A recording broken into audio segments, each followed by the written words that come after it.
તો નમસ્તે વિદ્યાર્થી મિત્રો, ફરી એક વખત તમારા સૌનું હાર્દિક સ્વાગત છે જીપીએ ઓફિશિયલ યુટ્યુબ ચેનલ પર. તો ટાટ એક્ઝામ છે, ઘણા બધા મિત્રોએ આપેલી છે. ઓલમોસ્ટ 70% 80%ની ઉપર મિત્રોએ છે પરીક્ષા આપેલી છે. કેટલા પરીક્ષા આપેલી છે, કેટલા ઉમેદવારો એ પણ અત્યારે તમને જણાવીશ. પછી મિત્રો કટ ઓફ કઈ રીતનું રહેશે તો એના ઉપર આપણી ચેનલ પર ઓલમોસ્ટ વિડીયો આવી ગયો છે, ખાસ કરી જોઈ લેજો. આજ રોજ મિત્રો પછી આપણે આન્સર કી છે એ જાહેર થશે, તો એના પછી શું થોડાક માર્ક્સમાં જે પ્રમાણે ટેટ 1 ની અંદર મિત્રો એક્ઝામ લેવાયેલી છે ને એમાં પણ ઘણા બધા માર્ક્સ વધારવામાં આવેલા છે.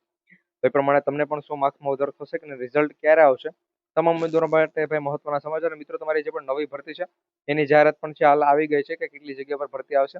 તો એના ઉપર પણ છે ફૂલ ડિટેલનો વિડીયો આવી જશે. તો એના માટે આપણે ચેનલ સબસ્ક્રાઇબ કરી બેલ નોટિફિકેશન ઓલ ઉપર સેટ કરી દેજો, કે જેથી કરી એ માહિતી પણ અમે સૌથી પહેલા તમારા સુધી પહોંચાડતા રહીએ.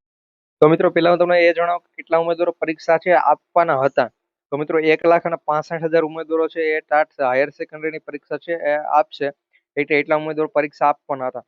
હવે મિત્રો કેટલાય પરીક્ષા આપેલી છે એ પણ હું તમને જણાવું છું. અહીંયા પહેલા તમે જોઈ લો કેટલા પરીક્ષો છે, વિદ્યાર્થીઓ છે પરીક્ષા આપવાના હતા. અહીંયા 1,65 લાખ જેટલા ઉમેદવારો છે ફાઇનલ નોંધાયા હતા. 10 થી લઈને 19 ફેબ્રુઆરી દરમિયાન જે પણ આપણે ઓનલાઈન અરજી કરવાની હતી, એની અંદર પ્રિલિમ્સ માટે છે એ માર્ચમાં જે પણ લેવાની જાહેરાત કરેલી હતી એ પ્રમાણે 6 જિલ્લાની અંદર છે 862 પરીક્ષા કેન્દ્રો છે આપવામાં આવેલા છે. 6 જિલ્લાની અંદર આ પરીક્ષા છે એ લેવામાં આવશે.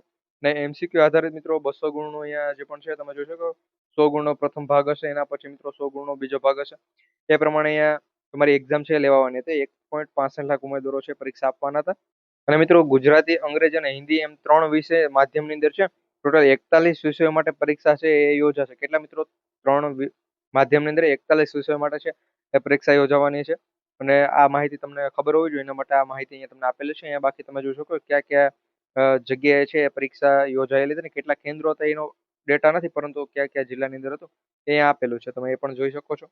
હવે આપણે એ જાણી લઈએ કેટલાય પરીક્ષા આપેલી છે. મિત્રો 1,65 લાખ ઉમેદવારોએ પરીક્ષા આપવાના હતા. ઓકે, મેં તમને આગળ જણાવ્યું તો એમાંથી 1,47 લાખ ઉમેદવારો છે પરીક્ષા આપેલી છે. અને 17,000 થી વધુ ઉમેદવારો છે ગેરહાજર રહ્યા છે. કેટલા મિત્રો? 17,000 થી વધુ ઉમેદવારો ગેરહાજર રહ્યા છે. અને મેં તમને કીધું છે મિત્રો ઓલમોસ્ટ 90% ઉમેદવારોએ છે એક્ઝામ આપેલી છે. જે પણ પરીક્ષા હતી મિત્રો આપણે ઉચ્ચતર માધ્યમિક માટેની, એ 90% મિત્રોએ પરીક્ષા આપેલી છે. અહીંયા કેટલા ઉમેદવારોએ આપેલી છે એ બધી માહિતી છે અહીંયા તમારી સામે છે. સૌથી વધુ છે મિત્રો સુરતની અંદર છે એ આપેલી છે, ને સૌથી ઓછી છે અમદાવાદ ગ્રામ્યમાં છે એ હાજરી જોવા મળેલી છે. સુરતની અંદર છે મિત્રો 91% ઉમેદવારો છે હાજર રહ્યા હતા. ટોટલ આપણે મિત્રો તો આગળ મેં હમણાં તમને જણાવ્યું કે 7 અલગ અલગ જિલ્લાની અંદર છે 862 કેન્દ્રોમાં છે મિત્રો પરીક્ષા છે એ યોજાયેલી છે. તો એમાંથી કેટલાક સૌથી વધુ છે તમને ક્યાં જોવા મળી શકે છે. બાકી પરીક્ષામાં કુલ કેટલા ઉમેદવારો નોંધાયેલા છે, ક્યાં કેટલા ઉમેદવારો નોંધાયેલા છે, જિલ્લા પ્રમાણે પણ અહીંયા તમારી સામે છે. ત્યાં તમે જોઈ શકો છો કે અમદાવાદ ગ્રામ્યની અંદર 99 કેન્દ્રો હતા, એમાંથી 18,000 ઉમેદવારો કઈ રીતે, અને ગાંધીનગરમાં કેટલા કેન્દ્રો હતા એ પ્રમાણે મિત્રો અહીંયા કેટલા ઉમેદવારો ક્યાં પરીક્ષા આપેલી છે બધું અહીંયા તમારી સામે છે. વડોદરાની અંદર 160 કેન્દ્ર હતા, એ પ્રમાણે અહીંયા સુરતની અંદર કેટલા કેન્દ્ર હતા અને કયા કેન્દ્રની અંદર કેટલા ઉમેદવારો પરીક્ષા આપેલી છે અને કેટલા ઉમેદવારો પરીક્ષા નથી આપેલી અહીંયા તમારી સામે છે. હવે મિત્રો આપણે આ વખતે ટાટા હાયર સેકન્ડરીનું કટ ઓફ છે કેટલું રહેશે, તો મિત્રો એના ઉપર છે એક વિડીયો આવી જશે. તો ખાસ કરી એના માટે આપણે ચેનલ સબસ્ક્રાઇબ કરી બેલ નોટિફિકેશન ઓલ ઉપર સેટ રાખી લેજો. મિત્રો આપણે ઓલમોસ્ટ જો જોવા જાવ તો લગભગ 70 ની ઉપર મિત્રો જેને પણ માર્ક્સ આવી જાય છે, ટોટલી છેલ્લો જે પણ રિઝલ્ટ બને એની અંદર 70 ઉપર જો તમારા માર્ક્સ થતા હોય તો મિત્રો તમારું સિલેક્શન છે ફાઇનલ થઈ શકે. આ પ્રમાણે જો મિત્રો બધાને સારા એવા માર્ક્સ આવશે, કારણ કે પેપર મિત્રો કઈ રીતનું છે તો તમને ખબર જ છે. જેને પણ સારી રીતે મહેનત કરેલી છે બધાને સારા એવા માર્ક્સ પણ આવી જશે. તો આ પ્રમાણે ઉમેદવારો પરીક્ષા આપેલી છે. આવનારી ભરતી મિત્રો કેટલી જગ્યાઓ પર છે એના ડેટા પણ છે આવ્યા છે. તો એના ઉપર આપણે એક વિડીયો બનાવી અને માહિતી આપી દઈશું. તો ખાસ કરી ચેનલ સબસ્ક્રાઇબ કરી બેલ નોટિફિકેશન ઓલ ઉપર સેટ કરી દેજો.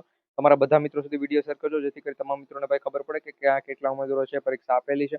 મળીશું નવા વિડીયોની અંદર. જય હિન્દ.